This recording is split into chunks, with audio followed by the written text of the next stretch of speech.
What's going on, guys? It's Luke22SV here, back with a new video today. And today I'm going through my personal top 10 F1 drivers since the year 2000. So basically every driver that's competed in the 21st century, I'm going to be going through my personal top 10.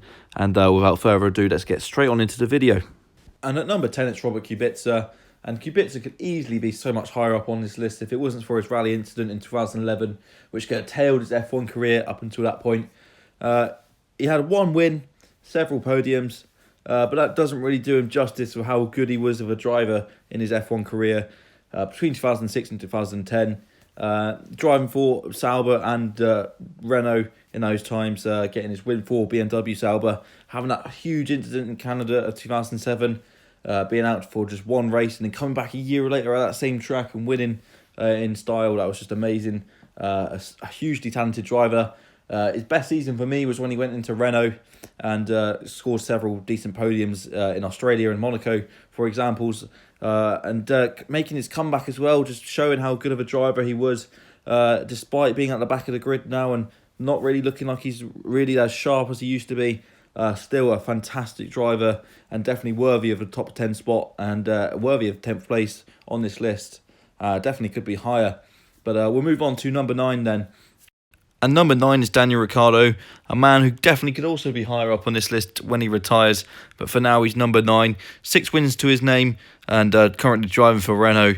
Fantastic driver who came into F1 in 2011 with the HRT team before moving on to Toro Rosso, where he outperformed Jean-Eric Vergne to land himself a Red Bull seat for 2014.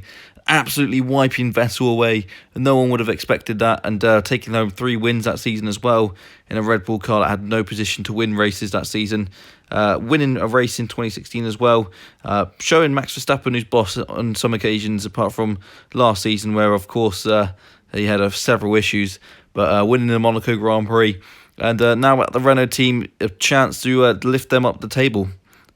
And number 8 is Juan Pablo Montoya, a man who came into F1 in the early 2000s, immediately giving Michael Schumacher a run for his money and being a thorn in his side when he was in F1, immediately coming into the 2001 season in a Brazilian Grand Prix, winning his first race in Italy that year and almost winning the 2003 World Championship with Williams, but in the end himself and Williams fell short. A move to McLaren in 2005 just didn't really work out, being teammates with Raikkonen. He was overshadowed by Raikkonen, had an injury, but I just don't think Montoya really suited Formula 1 in the end. Just didn't really enjoy it as much as he could have and didn't really achieve as much as what he could have in Formula 1.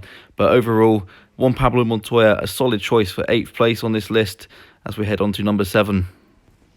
And at number 7, it's our first champion, and it's Nico Rosberg, coming into F1 at 2006 with the Williams team before moving to Mercedes in 2010, retiring at the end of the 2016 season.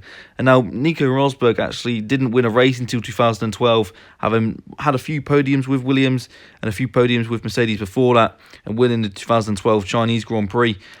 Beating Schumacher in his years together, albeit the older Schumacher, and moving with Hamilton as his teammate, it was never going to be easy. Never won the 2014 and 2015 season, been second best, but in 2016 he did manage to get that title in the end, and did manage to get the title and worthy of the 7th place on this list. Now at number 6 is Kimi Raikkonen, and Raikkonen's been in F1 since the year 2001, apart from the 2 years he had out in 2010 and 11.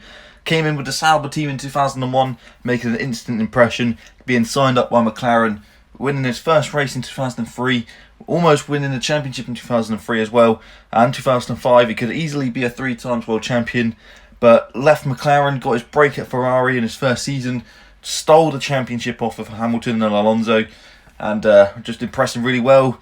Left F1, came back with the Lotus team, won a few races, but when he joined Ferrari, he's been second fiddle to Alonso and Vettel, and that sort of tainted his career a little bit, I think, in my eyes. Otherwise he could be higher up on that list, but enjoying his time now at Alfa Romeo again, and well worthy of number 6 on this list. Now at number 5 I've gone for Jenson Button, the only 1-time champion left on this list. A man who came into F1 in the year 2000, and a man that I was a really big fan of growing up as a kid. Took ages for him to get a break in F1. 2004 was his first season where he managed to get podiums. In 2006 he finally got his first win with Honda, and then it looked like his career was over at the end of 2008 when Honda pulled out. But luckily Brawn brought the ashes of Honda, and it was an amazing car. And what he finally needed and finally wanted in F1, managed to get that championship. And then after that, signed up by McLaren, being a huge match for Lewis Hamilton. Probably Hamilton's best teammate so far, I think. One that's challenged him harder than anyone else had. And a great champion as well. McLaren's last winner, but unfortunately couldn't achieve anything with McLaren towards the end of his career. Now, the top four, it was a difficult decision to make, but for fourth place, they've gone for Fernando Alonso, a two-time world champion. It could easily be a five-time world champion. I think it's gone his way, but career moves and decisions like that have just gone against him. Came into F1 in 2001, won 2 championships in 2005 and 2006 with Renault, defeating Schumacher in 2006. Moving to McLaren in 2007, he was rather showed up by Hamilton that year. A difficult year for him, a really bad season in his career at that point. Moved to Ferrari in 2010, hoping for big things. Had 2 near misses in the championship fights. Didn't work out. Went back to McLaren after things went pear-shaped for him at Ferrari. And was even worse at McLaren. Just really ruined his career in the end. Couldn't get a winning car again. And unfortunately, he's number 4. And for number 3, I've gone for Sebastian Vettel, a man who joined F1 in mid-2007 with BMW before moving to Toro Rosso later on in that season, making his mark in 2008 with that famous win in Monza in a midfield car, a win that will be remembered for decades, I'm sure. Moving to Red Bull in 2009, having a good car, making his first wins for Red Bull, and missing out on a title in the end, but 4 titles followed in 2010 to 2013. In cars that weren't actually that dominative. People don't actually recognise that he had to work really hard for his titles in 2010 and 2012, and really worthy of those championships in my opinion. And moving to Ferrari in 2015, winning 3 races in that car that was miles off the Mercedes. Very good year for him. Missing out on titles in 2017 and 18, perhaps tainted his career. And now in 2019, he's not really got the car to win, but he's definitely well worthy of number 3. And at number 2, I've gone for Lewis Hamilton, a man that just can't stop winning at the moment, making his mark in 2007, coming in to the McLaren team, dethroning Alonso in his debut season, and stamping his authority, just about missing out on the title in the end, before snatching the title of Felipe Massa in the end of 2008. He deserved the title with McLaren, and he got one, but a few difficult years followed for him at McLaren in 2009 to 2012. Moved on to Mercedes in 2013, winning 2014, 2015 and 2017 and 2018. Missed out on that title in 2016. It was a bit of a difficult year for him, but I think Rosberg perhaps was the better driver that year. And he's a solid driver and one of the greatest of all time, and well worthy of number 2 on this spot, definitely, as we move on to number 1. And if you hadn't guessed already, for me, number 1 is Michael Schumacher, the greatest driver of all time, in my opinion, winning those 5 titles between 2000 and 2004 with Ferrari. So he add to the 2 titles he achieved in 94 and 95 already.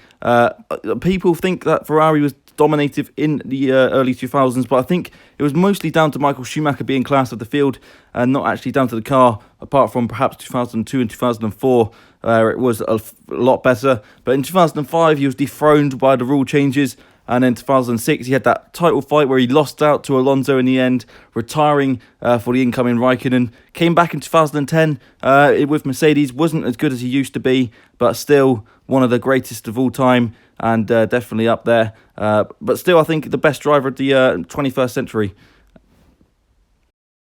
And that's going to be the end of the episode there, guys. Let me know in the comments what your top 10 drivers from the 21st century are.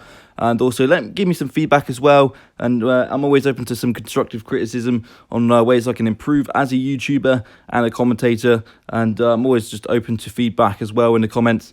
Obviously, I'm not perfect. I'm still working on ways to improve. And just hoping to deliver the best videos possible. Obviously, I don't know every way possible to the best ways to deliver videos, but I'm always working to improve, and I'm just hoping to deliver some good content and just enjoying it at the moment. But anyway, thank you guys for watching. I hope you enjoyed the video, and I'll see you soon for some more videos, some top 10s and some various other things along the way. So I hope you keep an eye out for that. Like, comment and subscribe, and I'll definitely see you guys soon for some more videos. And peace out, guys.